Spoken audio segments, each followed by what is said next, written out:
Hey everyone, thanks so much for joining me for this very important interview. I am just doing this little pre-roll here or introduction. I wanted to let you know that I filmed this over a year ago and I had been waiting to release it because this particular topic has become a very heated topic, and I wanted to wait a little bit for maybe some more information about this particular thing to get out and it to be less heated. But that didn't happen and it became more heated. But I don't want to wait anymore to release it because I find it to be a very fascinating interview as well as I think a very important interview.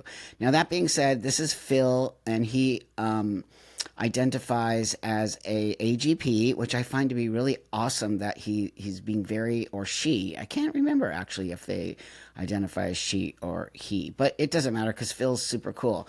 And they also talk about transvestitism and being a transvestite and AGP and all of the things that have on some level become dirty words, where Phil really explains things to me in a way that make sense to me. And I will say that I probably have changed some of my opinions on things, but that's okay. It doesn't really matter. What I want you to know, most important for me in this interview, is that I really respect Phil, and I think Phil's coming to it with authenticity and willingness to have the conversation. You don't have to agree with Phil, and you don't have to. But what I really want, and why I'm doing this part of the interview right here, is because I don't want you to judge Phil. I really want you to come to this with an open heart, and whether or not you agree with what Phil says or not, I just think it's an important conversation. And I'm always so lucky to get these interviews, and you know me, I love to have conversation, and I also love to not always just interview people who I agree with. So with that, I think you're going to learn a lot, and I want also you to know that it's a long interview, so I'm going to cut it into two parts, and this is the first part of the interview. So with that, here we go. Enjoy it. Please leave comments. Please, again, come to it with an open mind, no matter what you feel about it. It's super important, and I think this is how we're going to find some more nuance and also some ways for all of us to come together in this really difficult time, I think, around identities and transsexualism and transvestites and AGP and crossdressers and all of it. Okay, so with that, I care about you guys a lot, and I really love that you watch my channel and that you see bringing these interviews are very important to me, and hoping that they're important to you. So here we go. I Yeah. I encountered the concept of autogynephilia in around April 2019, and it blew my mind that Oh, I heard about Blanchard's transsexualism typology, yeah. and there's this one type that's homosexual, and then there's this other type that's autogynephilic, and by Right. process of elimination I was like, well, I'm definitely not attracted to men. And whereas this other one, I like women so much that I wish I was one, was sort of how I felt. And so I was like, this other one is the only one that would fit. I didn't really resonate with it at first, but I kept reading because it's like that seems like the only option.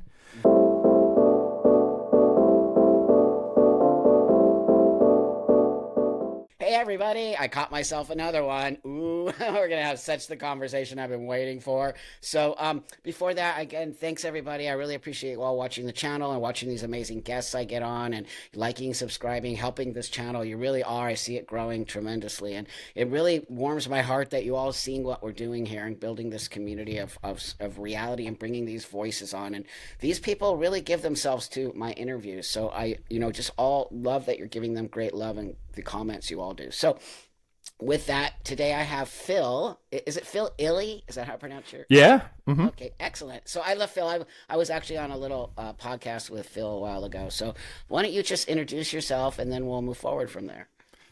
Hi, I'm Phil Illy. I'm here because I'm autogynephilic, and I wrote a book about the science of autogynephilia and autoandrophilia. I think that collectively I put them under the collective heading of autoheterosexual, which is when you're attracted to being the other sex. And that makes it so you can describe the two types of trans with just two words. It makes it very simple, and it's a very not weird word. And, you know, In this like day and age. it has a pretty good mouthfeel compared to autogynephilia. Okay. And yeah, so I'm here to talk about autoheterosexuality and perhaps the two type transgender typology, Okay, and anything related to that. great. So, do you live as a trans woman? No, I'm a transvestite. Transvestite. Bringing it back. I Um, love it. I love it. I knew this is why I wanted to connect with you because I think that's a very important well, whatever you want to call it, an identity or a term or whatever, because I remember right. transvestites have always been around and somehow it got wiped off the like tell me a little bit about that, could you? Why Yeah, did they yeah. remove that? Yeah. So the term transvestite was coined by Magnus Hirschfeld around 1910. He wrote a book called Die Transvestiten. It was translated into English as transvestites, the erotic drive to cross dress, and he he described people as transvestites to describe people who wore clothing of the other sex as a valid symbol of interpersonality. And in today's age, that would be like today's lingo would be someone who has a cross gender expression as a sign of their gender identity. Okay, right. Got it. Yeah, and so basically, the term transvestite was the term for people that wore clothing of the other sex. Mhm. It typically wasn't used to describe homosexual cross dressers, but rather the heterosexual ones. And the trans movement, once the transgender movement started being a thing around the label transgender, and they started inventing like the collective story of what gender is and where it comes from and why people sometimes have it not match their sex. They wanted to eliminate the term transvestite because it had like sexual connotations, and they wanted it to just be about identity.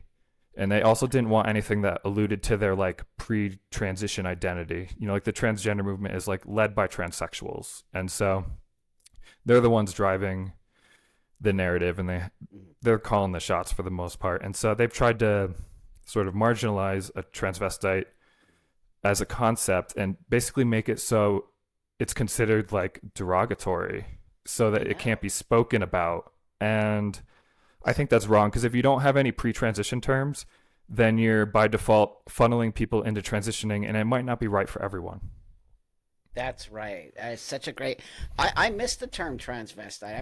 I knew so It's many fun. transvestites. It's great. So as a Yeah. transvestite, do you sort of move in and out of dressing male and female, or is it No, I either just or? wear women's clothes. I live in Okay, Portland, so you can wear whatever there. that's right. And yeah, and so I wear women's clothes just for a few years now. I don't wear men's clothes anymore. I No. think they're inferior. Um, Give them to me. I'll wear yeah, them. I'll be the inferior one. I'm good with right. Yeah, and I'm sure you like men's clothes. You're like, wow, these are like tough, built to last. They're easy. You don't have to put much thought into it. There's totally. yeah. That's my thing, dude. So it's very interesting how, right? This is the great thing about being able to be who you want to be and how you want to dress as an adult. And then I'm going to shove that in there as an adult. So that's so great that you just get to walk around. So I want to know earlier. Let's talk a little bit about earlier on in your space. Did you actually identify as a trans woman before, or how did this all start? No. Yeah. I mean, when I first encountered like the idea of transgender, um, I was like, well, yeah, I wish I could be a woman, but I know that's not actually possible, was how I thought about it. And for my particular individual situation, it is not possible. Like I'm very tall, very deep voice. Like there's various physical traits that would take an intense amount of effort to change to create sort of the social image of a woman, and it would just cause me more suffering to be trying to strive for something that's not possible and being longing for something that's not there, rather than just like accepting like, okay, I have this type of sexual orientation that makes me want to embody femaleness, and I feel better when I do that, so I'm just gonna do that. So that you consider this a sexual orientation. Yeah, I consider it a variant of heterosexuality. It's just heterosexuality pointed at yourself instead of other people. Okay, so can you tell us all Yeah. specifically what how AGP, or what do you call it, heterosexual? Can you Yeah. give us a little more in-depth definition of it? Right. So I use the term like I'll just define. So autogynephilia means love of self as woman. Love of self That's as woman. So it's a right. man who wants to look like a woman, and he now has a erotic feeling towards himself as a woman? Like it usually starts that way as being like more overtly erotic, but then over time, like how it works in regular relationships, it gets more about like the warm fuzzies and companionship, like sort of the longer term partnership aspects. And so eventually you just become comfortable being that way. And the if you were to try to like take away, like say if you cross dressed for a few years and got used to it and then tried to go back to wearing men's clothes, it would cause you a lot of emotional pain. You know, Okay, it'd be like almost like breaking up or something. So I see. I see. Wow, yeah, that's really and intense. That's really it very heavy stuff yeah. you're saying. So is that why you have to sort of be dressed female? It makes you more comfortable walk the world and not. I mean, I do prefer it. Yeah, I haven't like gone back to wearing men's clothes just to see if I can for science or anything. I don't want to, you I know. could, well, yeah, you don't need to be a science. People might be mean. You know how people can be so Right. mean. So how do people Uh, treat you now when you walk around like that? I mean, it's Portland, so Yeah, you're right. you Yeah. you kind of get like enhanced privilege where you have the tall white male privilege like what I have, and then on top of Okay. that, you're like a gender weirdo, so you get the reverse progressive privilege on top of that. So like unless you're dealing with like super woke people that like know that you're the person that is trying to like mainstream this forbidden sexual orientation that we are not allowed to speak about. Yes. Um, Yes. like if they just see me as like trans and when they ask me the pronoun stuff, I'm like, I don't do that. Don't worry about it. Like, Okay. yeah, Gotcha. and Yeah, I'm the it's same way. chill. Yeah, So, so, so, so that being said, the trans community does not really want to talk about AGP. You just said that, and I also know that as yeah, or well. autoandrophilia either. What's autoandrophilia? That's the love of self as man. That's the counter. Oh, so That's it the would be like, counterpart that happens in females. okay, right. Oh, I didn't know there Yeah, was that actually, because I only hear about yeah. men to women. That's why. Yeah, that's why I'm forwarding the term autoheterosexual because it includes them both under a shared heading about what they have in common. Just like how gay men and lesbians, we call them those different things, but we also have the heading of homosexual that includes both of them. That makes total Right. sense. And so that's what this is. And the term Okay, autoheterosexual is to create so you can describe the two types of transgenderism with one word, and both of them right. sound pretty normal. Yep, It's yep, not weird, and it's really right. easy to communicate with that word. No, it makes a lot of sense because now AGP, autogynephilia, right? That's Yeah, now that has the sort of people they've made it into a negative connotation, like it's ooh AGP, but that doesn't exist. Like they act so weird about it. yeah, and it doesn't have to be a big deal. Like the people freak out about it when they're very politicized, but like it's really not a big deal. And most of the people that have this orientation, they behave properly on it and don't Yeah, like yeah, intrude on other people's boundaries and stuff. They just live their own lives and like just try to feel okay. And the same goes for the autoandrophiles. right. They like dressing up Like as men. men. They Yeah, may take testosterone to yeah, get more manly, and then like when they see yeah, their body hair growing in and their mustache and yeah. stuff, they're like so stoked on it. I mean, And that could be me. Honestly, I don't know because I got excited. I mean, it doesn't make me feel sexually excited. I'll be honest, but it makes me feel happy. Like when I get to my beard, dude, yeah, the yeah, yeah, bigger ever. Like so, I was like, oh my god, or even body hair, or even when I see my muscles, all of those yeah, things. yeah. Like the gender euphoria, right? Yeah, I would say something to that effect. I don't know if that's what it was, but it definitely changed my attitude of myself, and I feel more Hmm. comfortable as this kind of more masculine. But I wouldn't say it turns me on. I don't. Right. And like that's why it can be hard talking about this because people will think it's just a sexual thing without Right, realizing that right.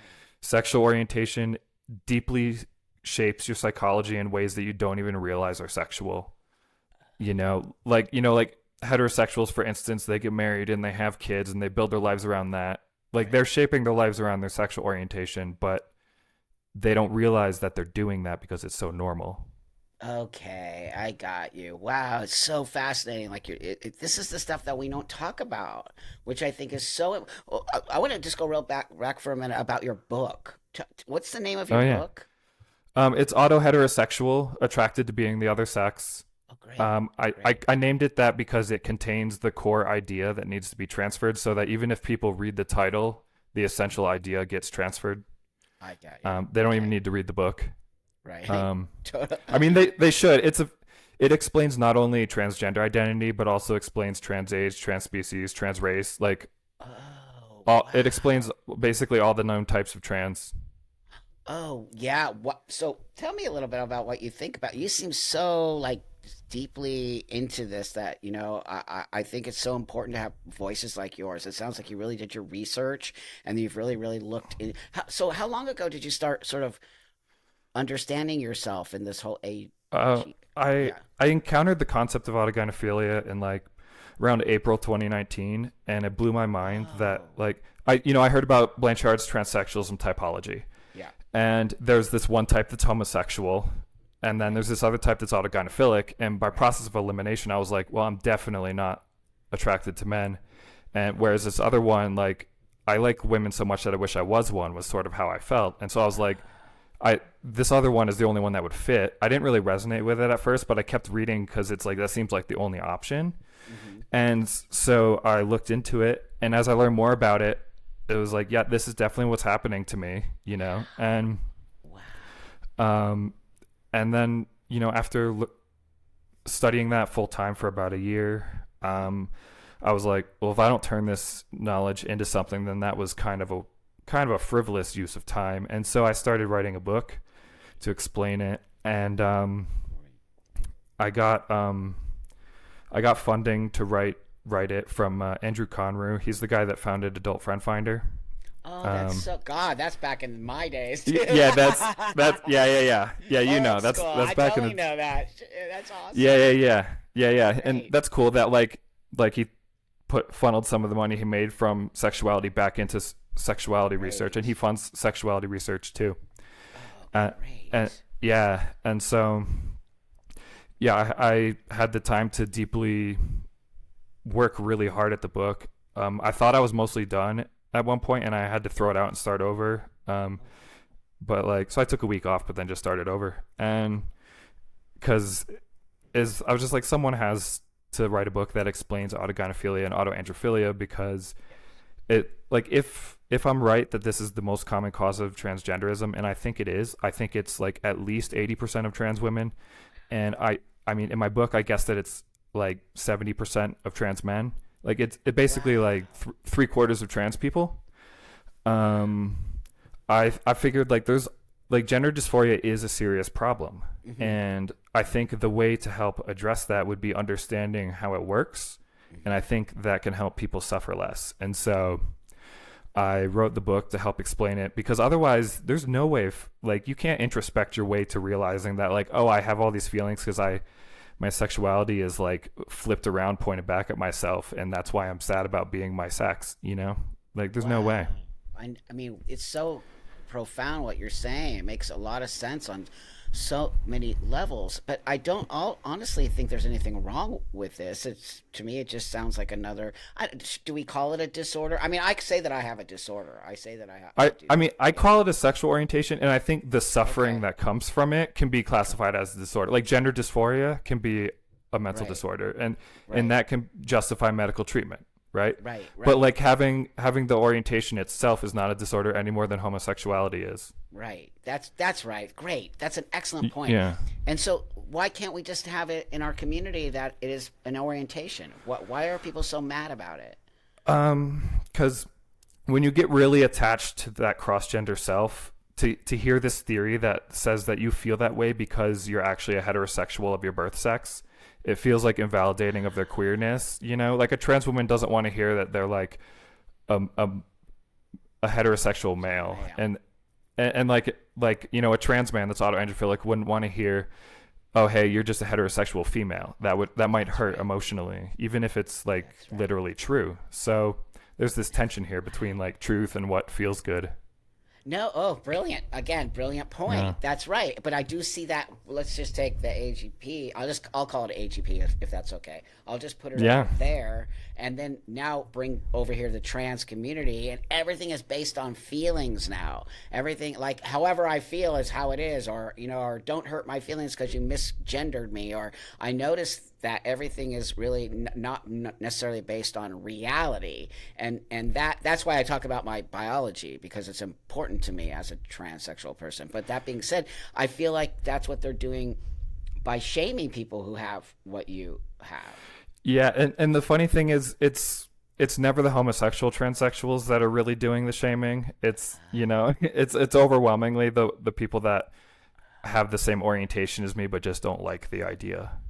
It's so, So, yeah, it's actually insane. So yeah. they know that they are that, but I don't know. I guess I could kind of equate They that don't to, know it, like they or they refuse to believe it. Like they they just refuse to flat believe out it. refuse to believe it. I guess Yeah. you could say it's kind of somebody who has internalized homophobia, right? Or somebody who doesn't want to be gay, but they know they're gay, but they just can't handle it and they don't want to talk about it, and on some level, or I'm not Right, gay. like an equivalent would be like, yeah, like a homosexual who has gender dysphoria and like they're like, I'm not gay, I'm just actually a heterosexual of the other sex, and then they Uh-huh. transition. That's right. Oh, wow, man. So it's too bad. That's why your book is important, number one, and why you're important to be talking about this, because we shouldn't be shaming you. We shouldn't be shaming this. This is just part of the situation. And if people start to be more honest about what it even means to be trans, or what this whole trans space is about, my God, do you know how much more healthy we will become and less angry? And do you see the anger coming from this Y- space? Yeah, I mean, there's anger from because I think a lot of them have kind of bypassed like when you just ignore the theory of where cross gender identity comes from, Yeah. you sort of can try to bypass the fact that you're a sexual minority and that you might have some shame around having an uncommon sexuality. And so there's sort of like this unaddressed shame that is like buried deep within, and they really don't want to confront it, and it Yeah. can be destabilizing to their self image. And like I'm not trying I don't want to like hurt transsexuals. No. I just think that like I want them to know that like it's okay to transition for love, which is what you do when you have this orientation. Like you love being the other gender so much that it makes your life feel meaningful and happier Okay. to live that way, and that That's love is right. a valid reason to transition. That's right. And there's zero wrong with that, right? As far as I'm concerned. I mean, especially in the I'm always talking about adults. I personally don't think children should be transitioning, but I'm talking about an adult space. Why would we shame somebody for doing something that makes them feel good about themselves, especially if they're not really hurting another person?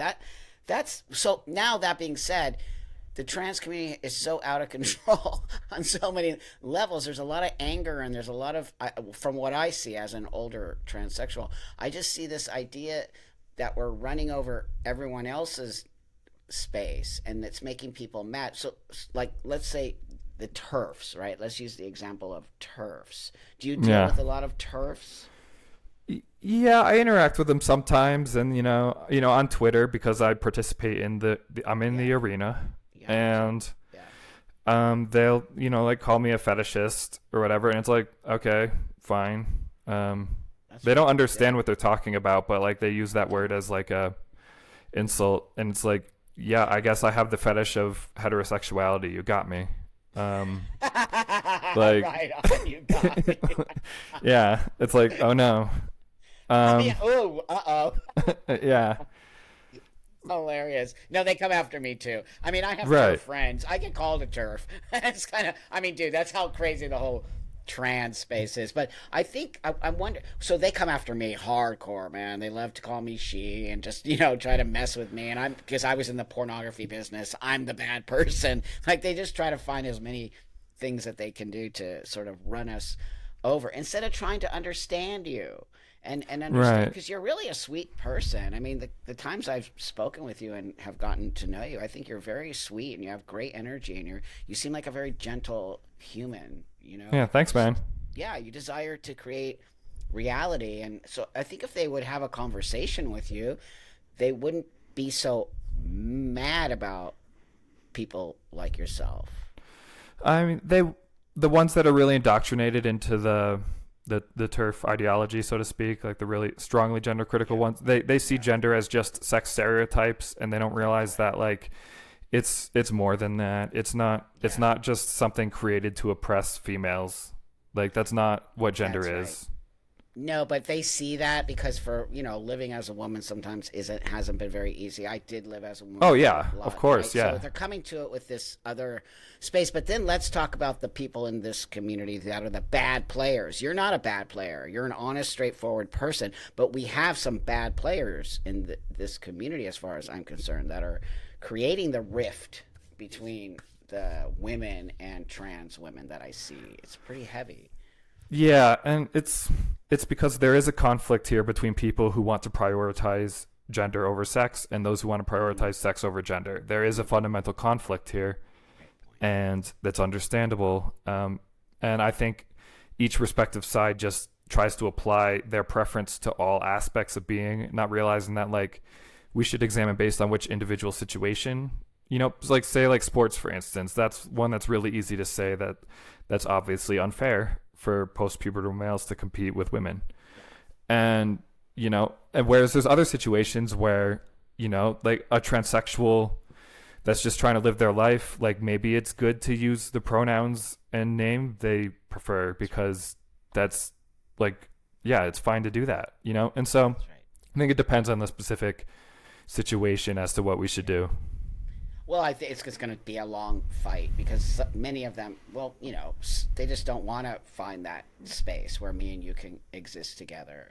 As far as that's why they call me she and they say other things. That those are the people that don't want to create a world where we all can exist. Because I keep telling them, you can say what you want, but I'm never going away, and Right, trans you're gonna people are never yeah. going away. Yeah, No, and now that the transgenderism has gotten destigmatized a lot, there's a lot more people choosing to transition because yeah. like the the payoff is higher and the risks are lower, so more of them are making a rational decision to live as the other gender. Yeah, which I think is great that we actually now have the opportunity for people to not suffer for as long as many of us have, and that's fantastic. But then I will say that I do see it might be the younger generation, some people making choices they should never be making, and I think I don't know. Do Yeah, you feel like it's? I feel like it's kind of the Wild West right now. That's how I feel. Like the yeah, trans no, space is the Wild West. it's it's very there's a lot of nonsensical stuff with how people think, and I'm worried about the younger kids. They're taught the gender ideology stuff in school, Oh God. and like I would prefer that instead they just like in sex ed they just teach you like just as they teach you about bisexuality and homosexuality that they also teach about autoheterosexuality, and that if they explain the two type model that there's homosexual transsexuals and there's autoheterosexual transsexuals, Mm-hmm. um, and that like if you have the orientation it doesn't mean you have to transition, That's right. like it's Yeah. like that's a very personal decision. It comes down to your unique circumstances and there's no like one size fits all. Fantastic. That's the message that needs to be out there, and it's not. It's this message of sort of like you have to transition. If you don't transition, everything else is not going to work out for you, which is actually not true. There's tons of people who haven't Yeah, transitioned to there's me plenty of with. people that haven't transitioned and they have dissatisfaction in some respect, but like we all have dissatisfaction in life. And Exactly. You think my whole life is amazing? I told you yesterday that goddamn water heater busted. yeah, Like there's more money. Oh my god. So yeah, you're just like how much merch am I going to have to sell to pay for this water heater? that's so Like true, dude. I'm like, yeah. here you go again. Oh my god, I gotta sell a lot of sex toys. My mom is so proud of me. So let's. I would love to talk a little bit about your childhood or where you grew up, or if you think that there's circumstances maybe around that. But yeah, first let's talk a little bit Yeah. about that. Yeah. I don't think my childhood circumstances made me autogynephilic. I think it's Okay. an inborn thing that only was revealed later as I was exposed to environmental stimuli that it could like that could bring it out. Okay. But yeah, I grew up in like upstate New York, and I wasn't didn't really like it there. And after I graduated college, I left and went to the West Coast, and just because I had a gut feeling that like that's where my people were and that's where I should be, because I was really into going to festivals and going to Burning Man and stuff. Like I drove out to my first burn by myself from up there. Oh, that's awesome, man. Way to go. Yeah. And then like yeah, after that I moved to Portland and got really into circus arts. And I started having gender issues in my 20s. Like it really started popping up more then. I was a bit later onset than usual. And yeah, I got really into hooping. Right on. And like in hindsight, it's obvious that it did because most hoopers are female. That's right. Like Yeah. it's like, of course I liked that. But Did yeah, were you thinking? Because I know I've been around that whole scene, right? I used to perform in some places. But that being said, it was true. Every hooper that I saw has always been female. I don't think I've ever seen yeah, male. and the male ones you see, like half of them are Yeah, gay. that's Like totally, 100%. yeah, So no, there's yeah. It's been interesting with the props like at like fire spinning festivals or flow gatherings, yeah, like the rigid stick props like staves and clubs dominated by men.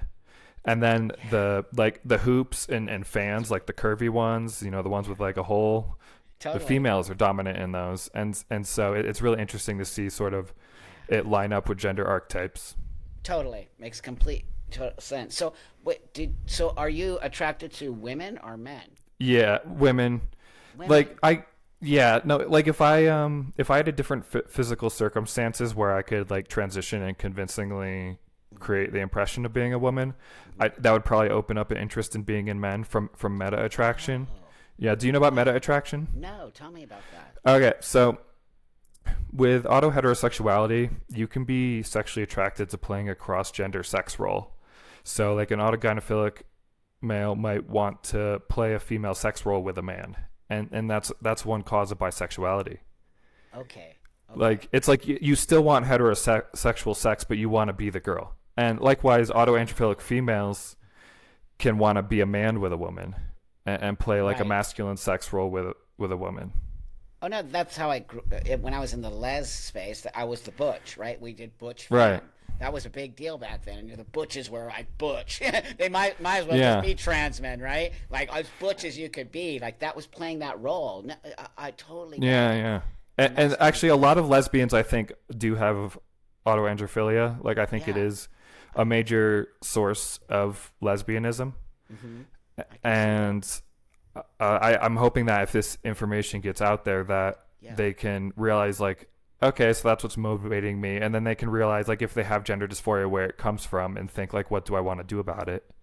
I know it's really great that you're doing this because it's really digging deeper into because we really haven't. I transitioned 31 years ago. I did not dive deep. I dove deep enough 2 years of intensive therapy to why I wanted to be a man, but I don't even know what made my therapist decide that it was, you know what I mean? Okay, but I I mean, did you not clearly transition. wanted it enough, right? That's He's right. probably just That's like, yeah, you wanted enough, you know? Here it is. Yeah, but I had to Yeah. work for it, right? Where today you don't necessarily, the therapist will just affirm whatever you say, which isn't Right. therapy. It's Which is why it's more important than ever, like since trans people are tasked with being their own gatekeepers these days, that yes, they need to actually be informed enough to play that role. And so that's why I think it's right, important that they understand the basics that like there's two fundamentally different classes of gender dysphoria, yeah, and they they pretty much don't overlap in males, and it seems like they might overlap a little bit in females. okay, Because with these uncommon sexualities, they're more likely to happen in males, which suggests that like masculinization is behind it, some sort of neurological masculinization. And the wow, same with attraction to women, like males are more likely to be attracted to women. So it's kind of blurrier the line with female to male transsexuals between the homosexual, transsexual, and the autosexual ones. yeah, But like yeah. yeah, both are in play. No, it's so fascinating because also I noticed that a lot of the FTM female to male like me trans men they were all lesbians. Majority of trans guys were Yeah. all lesbian. We're all homosexual, and very few of them that I know were straight. I know a couple, but I would say 80 to 90% of us were always homosexual women. Like back in the day, Back right? in the day, even now, a Right. lot. Yeah. Yeah, But yeah. like, have you noticed the pattern where there will be someone that's a lesbian before transitioning, but then after being on testosterone a few years and being comfortable in their masculinity, that they'll be like, okay, I'm gonna be a gay man now. Oh my God, dude. So that I'm sorry, I say dude. I just want to say I'm not offended. You're okay. being chill. Thank you. I appreciate that. Oh, I The get my vibes hat. are the vibes are good. Don't worry about Right it. on, friend. I'm from California, so Yeah, everybody dude and bro. yeah, yeah, yeah. That being said, so wait, we were saying something about That like how there's like this there's like a before transition there's lesbian, and then like that's after right. transition some of they'll develop attraction to men, or it'll reveal pre-existing attraction to It's men. crazy. That happened to me, and I had never been with dudes. Like I wasn't into dudes. I was all into chicks, and then as soon as I transitioned, I was like, I kind of feel like I want to be with a dude, like gay sex, right? Like gay men, like that whole thing. That was, but in my point being is that I made an actual series and I created a like documentary. I'd love to send it to you to check it out. A long time ago, I interviewed trans men about their sexuality and how it did change when they were, I don't know, maybe you could use it for your research on something, but they actually were totally attracted to women. Then when they transitioned, all of a sudden they were attracted to men and they call themselves gay men. I find that very Yeah, fascinating. yeah. Is I it think also? those are cases. I think that's a case of autoandrophilia, because like before transition, the only type of sexuality that would fit with an autoandrophilic orientation would be with being with a woman through that meta Okay. attraction. Right. Because like if they were be to have sex with a man, they would be put in the woman's position, That's and that right. would be at the very least unerotic to them, and at the worst Yeah. like dysphoria inducing.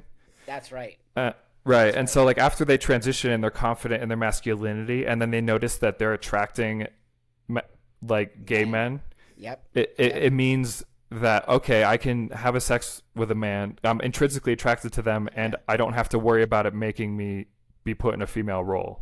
That no, you hit it right on the head. That's exactly what went through my brain when I decided to be sexually active with men. But there was always this thing laying behind me. I wasn't really into it as much as I was into women. There was still something there that was like, I guess maybe it doesn't feel natural to me, right? Where it felt always natural to be with a woman. Right. Yeah, no, I think there's like with meta attraction, I think there's a really feeling of naturalness to it, where it's Yeah, like there yeah, it just comes naturally to play that cross gender sex role, because if you're attracted to being the other sex, like want you'll think of sex in like a heterosexual way, but just want to be the other I gender know in it's in oh it. my god, it's so like you can see how deep psychological stuff this is. I hope everybody's seeing Yeah. like how psychologically like intense it is to start thinking about gender, sexuality, all these things can be very heavy, especially for a young person, right? I think you and I are older, we can kind of maybe put our heads around it, but imagine all this is laid on a young person to make these choices at 17. Like you must be a boy and not a girl, and Right, it's like trying too they're much. trying to figure out, they're trying to answer the question, am I trans? And that's the wrong question. That's right. Like Right the on. question should be, do which aspects of transition do I want, and are they worth the trade-offs? Brilliant. Brilliant. And that's why what you're saying is so important because now you're piecing things together. We're not all the same. We don't all come to this the same. There could be, why do I feel this way, but this other trans dude feels this way? Or why are you this way and another trans? What do you think the percentage of trans, let's just use trans women, what do you think the percentage of that might be autogynephilia? Do you think it's a large percentage? At least 80%. I usually say 80%. Um, Wow. and Wow. I mean that makes sense why the community is in such lockstep against the theory. Like, if they Yeah. were like if they were say only 30%, they wouldn't have such broad agreement on it. Yes. And like I Yes. said, I think most trans men are autoandrophilic. I will say though that like the leading sexologists, like me and them are in agreement about the male to female situation, that most of them are autogynephilic, like 80% or more. Yeah. But we disagree about like the situation with trans men. I think they're mostly autoandrophilic, and that people just don't understand autoandrophilia, so Okay. they can't see it. Right. Um, Right. but some of them think that instead it's more of the rapid onset thing, because of the social situation now with like the online cultures, and getting taught in schools about trans too early and all that stuff. That's a shame. I'm totally. You're. I mean, I do think there's ROGD. They tried to block that study too. They tried to really call it transphobic and push it away. But there has to be, Phil. There has to be something going on. There's no way that this many young people are all of a sudden trans, like out of nowhere. Like The increase in young girls too is insanely Yeah, high. no. Originally, I was like more against the ROGD thing because I thought these are mostly just autoandrophiles. But when I look Okay. at the numbers, Yeah. there's the incredible surge. It's like, okay, some of these got to be ROGD. Like there aren't that many autoandrophiles because it seems to be roughly like female autoandrophilia is like roughly like 1% of females, whereas Right. like autogynephilia in males to the degree that it would make you want to transition or consider transition is probably more around like 2%, maybe 3. Oh, so So men like have it higher than women. yeah, just like with homosexuality, you know? Oh, Like yeah, men are interesting. like twice as likely to have either homosexuality or autoheterosexuality. Oh, I didn't know that actually. Wow. Yeah. So what do you think? Do you know why that is? In terms of homosexuality, there's multiple etiologies of it, multiple causes. Like, there's the fraternal birth order effect that's noticed, where like the more sons that are born to the same mother, the higher the chance that each son is gay. And it's been estimated that this is roughly responsible for maybe around like 30% of male homosexuality. What? And yeah, and actually Blanchard has been like arguably the single greatest researcher in that domain as well. Like he didn't only figure out the male to female typology, he also has been the leading researcher on the fraternal birth order effect as well. Oh, he's amazing. I think that guy is so Yeah. awesome. The way that the He's such a good community, oh oh my gosh, he is solid. And the way the community Yeah. come after him, man, I was like, wow.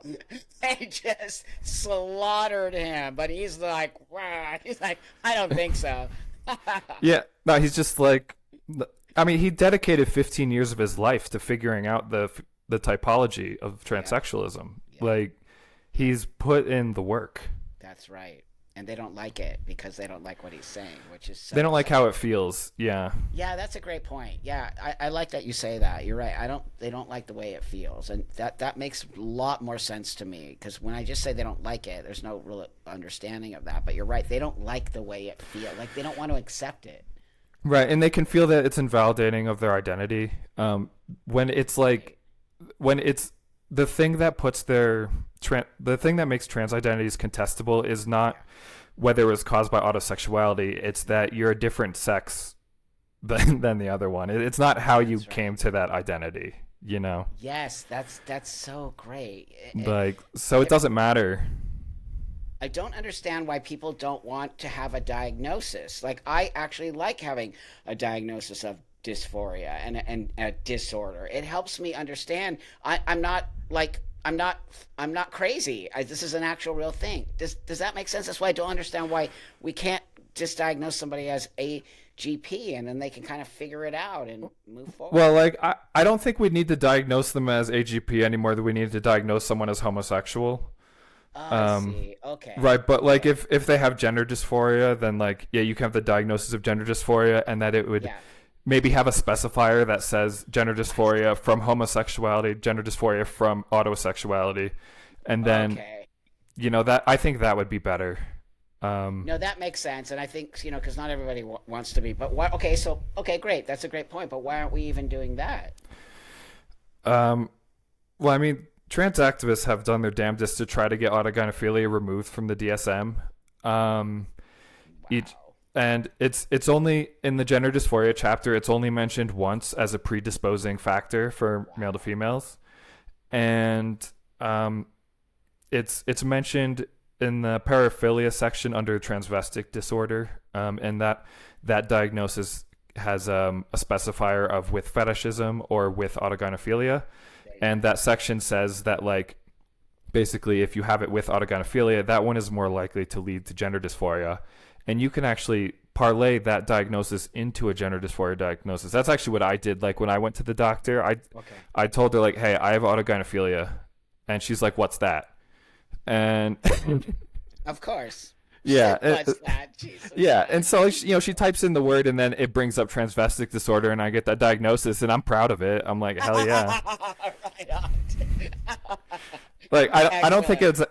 it did. I don't actually fit the criteria because it doesn't bring me distress for like 6 or Right. more months that I dress this way, Right on. But like you can turn if you get that diagnosis of transvestic disorder, like as a male, you can then have it develop into a gender dysphoria diagnosis. So that's like one route. That's a way of I getting see. it.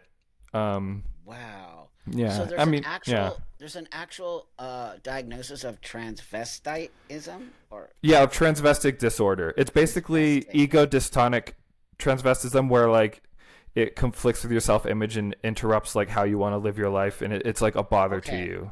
Right, right. Same with Okay. dysphoria, where it's like it's only if it's bothering you that Right. you get that diagnosis. That you move for right. Only you're right. Only if it's Yeah. bothering you. But some people can live perfectly fine with transvestite transvestic Yeah. disorder. Yeah, I used to work in the fetish space, and I was married to a dominatrix, and a lot of her male clients were transvestite-ish cross dressers. Oh yeah, a lot of them were AGPs, and Totally, and totally. yeah, I've read a little bit about that particular situation, and I think yeah, she did Yeah, it's a did real the thing. yeah. I'm not gonna get more specific I about it because I I'm know what talking you're about saying. people much richer than me, but Right on, yeah. dude. Oh my Okay. God, I could tell you stories. That's going in my book, though. Yeah, yeah. That's exactly what was happening. But I would see a lot of these like really butch dudes, like truck drivers. Dude, so many long haul truck drivers would come in and just want to dress up like a lady and get a spanking or whatever. And Yeah. honestly, I think it's very healthy. It's like It's pretty harmless, like compared totally to harmless. yeah, paraphilias can get pretty out there. Like just wanting to dress like the other sex is pretty tame. Oh And my like I God, said, it's so tame. yeah. Like the fact that it's a type of heterosexuality makes it like really obvious like how Yeah. it's like it's really not that weird in the scheme of things. No, it's not. And I was around all of it. But now I think some things have feels like they have gotten weird, if that makes sense. Like and I think it's what's making people feel a little bit uncomfortable, if that also makes sense. Just sort of like so I guess what I'm trying to say is so certain guys will come into these spaces and dress up like women for the hour session and do their thing and then get back in their men's clothes and go about and be happy and do their thing. But now think some people are taking this, and I would consider that on some level a fetish. And I don't mean that in a negative way. I mean it in a Yeah. positive way. Like that's what they kind of go Right. off on.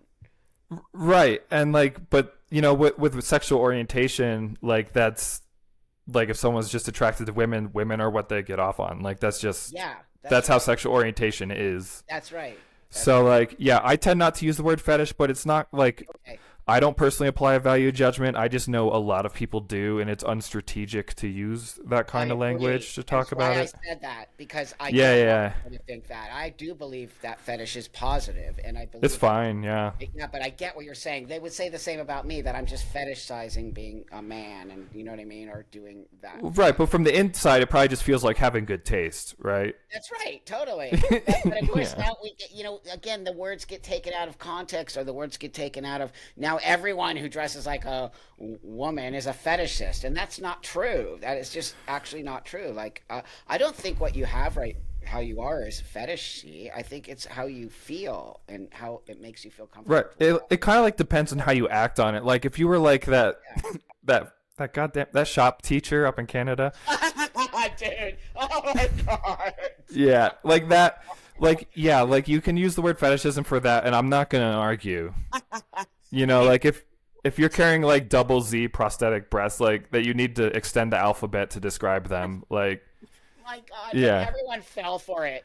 Did you see that? Like everyone was like, "Leave her alone." I'm like, "Nope, that's not real. There is no way. That is actually somebody who's getting off on doing that. I think." right. And getting Well, paid the thing is, like it is the thing I'm saying though, like if like most people that do develop cross gender identities, it is an outgrowth of their sexual orientation. So it's Yeah. like Okay. it could be real feelings, but like in that situation, that's not safe like shop practices No. near machines. Do you Like think? Do you think? so Okay. there's like entirely non-gender reasons why you could say like let's not have that. It's not. But nobody said it. They let. That whole story shocks me. I don't. It was Under, funny. I It mean, was so funny. I think. Do you think that that person was just doing it to make a point? I I still don't know. Like if that was a troll, like I applaud them for like Me sticking to too. the bit. Like yeah, Brilliant. it's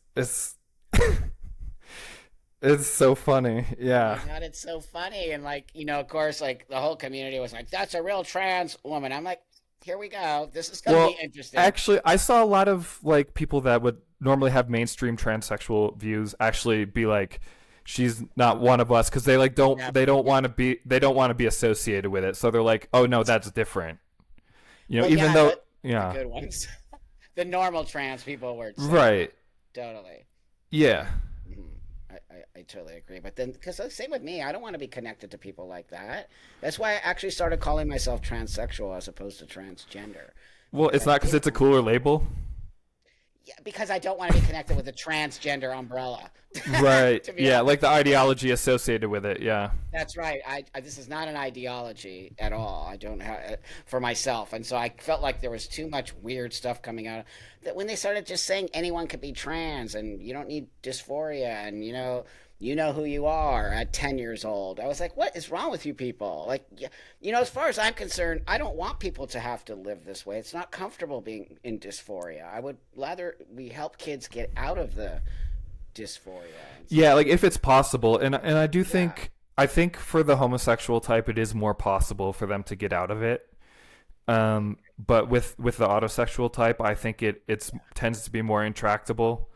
Hmm. At least in males, because female sexuality has a little more fluidity to it, so Hmm. they might be able to work through it easier. Yeah, I But agree. the fact that like if that is like someone's strongest aspect of their sexuality Hmm. and that doesn't change, Hmm. it's gonna tug on their heartstrings the most throughout their life, and sort of that attachment Yeah. to being that cross-gender self will grow over time. Like they might be able to manage when they're like in their late teens or early 20s, but then like by the time they hit like 35 or 40, they've been like battling with it for That's thousands right. of days, right? And so Right. at a certain point they just like stop fighting it. And and so I think they're like there can be a good argument to be made for like it for not fighting Hmm. when the autosexuals want to transition and are pretty Hmm. strong about it, because I think that's unlikely to change. Like there's no amount of therapy that will change their sexual orientation, you No, know? that's right. That's a great point. So do you think young, like let's say 11, 12 year olds know that Um situation, or do you think it's something that you sort of start to understand more as you get a little bit older? I mean, it depends on the individual, but like Mhm. if someone has it stronger, it's more likely the feelings are likely to come up earlier. Sometimes as early as age like 4 or so. Like Oh, the wow. ones that end up transsexual and that like are just strongly sure that they're transsexual, Yeah. they often report having the gender feelings at that sort of an age. Yeah. And and also there's this time around puberty where there's a lot of them that they start having dysphoria at that time, Right. where it makes complete sense if you understand why it's happening, because their sex drive is ramping up and all of a sudden they're like, I really want to be the other gender. I don't know why, but I really want it. And then Yes. Oh, and, yeah. and so yeah, they tend to have dysphoria ramp up during puberty. Okay.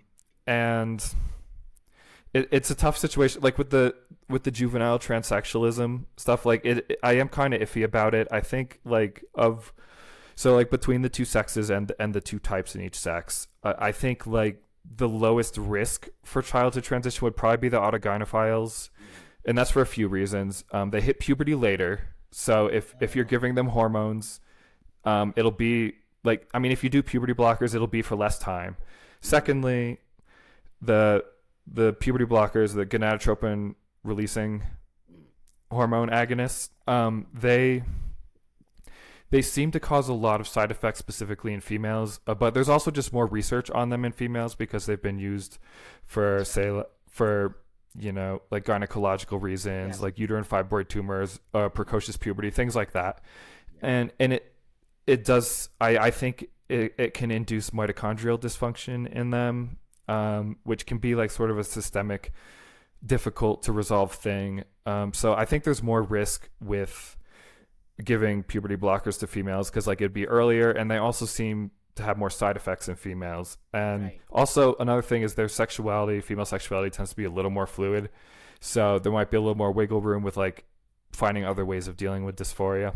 Yeah. Whereas with the males, with the autogynephiles, Yeah. it tends to be pretty rigid. Like Okay. whatever you're into, like by your adolescence is probably just for the most part what you're always gonna be into. Like you might develop and find like other things you like or different ways of expressing it, but if you're attracted, if you're autogynephilic and you're attracted to being a woman, it's those feelings are unlikely to go away, and the rigidity of male sexual orientation means that like I think it's a safer bet. So like while I am overall wary of youth gender transition, I think like I'm wary of it for the homosexuals, and also like for the autoandrophiles for the reasons I mentioned with them being female. But like I think the autogynephiles might be the best candidates for it. And if you look at the trans movement, like who's pushing for it the most, it's the late transitioner trans women. Right. So like they're clearly clamoring,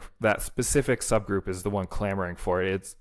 Just because we're getting confused calling everything trans when it's 4 separate populations here, it can be confusing. But like I do think that if juvenile transsexualism does stick around, that it's probably the autogynephiles that are going to be the best candidates for it, because like lower risk and higher payoff, because there's a big difference. Like with masculinization, it's way easier to pass as female to male on average, and with male to female, like masculinization is such a one-way trip where like just preventing that can really go a long way. And so it just seems like there's a lot more payoff and lower risk with like the autogynephilic subset. Oh gosh, you just made such great points, Phil. Great points. And so I do see that. And I think that's why what you're saying is important, because we need to get down to what the real issue is. And if they are going to be doing that to young people, you're right. I get why the older trans women, because they have to deal with the masculine features. I mean, that's what puberty blockers are. They're just stopping you from getting characteristics. That's what they're for, really. To stop. But they're kind of like a really brute method. Like it's nasty. It's not targeted like I think in the future there'll be better pharmaceutical approaches, but like to just turn off your whole hormonal HPA axis is like it's a bit heavy-handed, and it's not like pharmacologically. Pharmacists often refer to such thing as dirty drugs because they bind to tons of different receptor sites. They have a lot of off-target effects, is what they call it. And so I think the gonadotropin releasing hormone agonists, like they're kind of brutal, but that like the autogynephiles seem like to me like the best candidates for it. I agree. I now that you explained it like that, I could see that. But again, what part of the population is that? It's very, very small. There's no way that is a large population, especially in young people. Among the gender dysphoric population, the autogynephiles are like, among males, they're by far the dominant ones. They're the dominant one. Like I said, like at least 80% of them. That's at right. least, yeah. And, that's right. Wow. Right, and there's also a situation where because of meta attraction, there's also some that have always felt just same-sex attraction, but it's not like what conventional homosexuals experience. So they sometimes, some of them get lumped in with the homosexual transsexuals, even though their homosexuality is sort of like an indirect secondary effect of their autosexuality. Oh wow, it's mind-blowing actually, because you're really targeting things that are deeper that we've never targeted. We've always just had this blanket, you're trans if you have gender dysphoria, you're trans, but really deeper. And I've always loved Blanchard because I do think that his research has been so profound, and that I was always so shocked how the trans community was discounting him on it, which says to me that you don't want to get down to why we all feel this way or why people feel this way when you start blocking studies that are so important because your own feelings are getting hurt. Right. Well, because they want to be a woman more than anything else in the world, and they will do whatever it takes to make that become real to the greatest extent possible. Even pretending there's no reality and pushing on things like. Yeah, because it's the thing that matters most to them emotionally, so they'll prioritize it over other considerations. Wow. I mean, you just made everything make a lot of sense, and I think a lot of people listening to this will understand things a lot more, because we aren't really getting these conversations because they keep being blocked. You can't, if you say AGP, everyone loses Yeah, and like there's a big precedent for that. Like back in 2003, they attacked Michael Bailey for Oh, his that's book right. "The Man Who Would Be Queen," which it like mostly talked about the homosexual transsexualism in males, because that was sort of more of Bailey's research was more on homosexuality at that time. Yeah. But he also had in the last third of the book, he talked about Blanchard's typology and described autogynephilia. Yep. And there's only one autogynephilia specific chapter in that whole book, but like there's a few well-connected transsexuals that worked together to try to destroy him by any means necessary. He's like one of the first victims of internet cancel culture, before we had a term for it. Gross. I bet I know the trans women who did it too. Uh, I and I let's not name them. Let's not name them. I know. I Let's know. I know that ring of fire. yes, Yes, I know yes, exactly. and Mm, so shameful. yeah, and so researchers have been scared because they saw what the transsexuals did to Bailey. So like they logically conclude, I'm not going to research that. Why would I Of risk my course. career I've worked for That's right. just like and so that very few researchers touch it. There's only a couple researchers that do. There's a few that do autogynephilia research right now. Michael Bailey still he Okay. does autogynephilia research, and also he's been working with Kevin Sue, who's another researcher. He was one of Bailey's grad students, and now he's off on his own as a independent Great. professor. And Great. they've worked together on a series of studies to show empirical evidence for Blanchard's broader erotic target identity inversion theory. Um, and what they've done is they've studied people that like want to be amputees. They've studied people that want to be animals, that want to be, a younger age.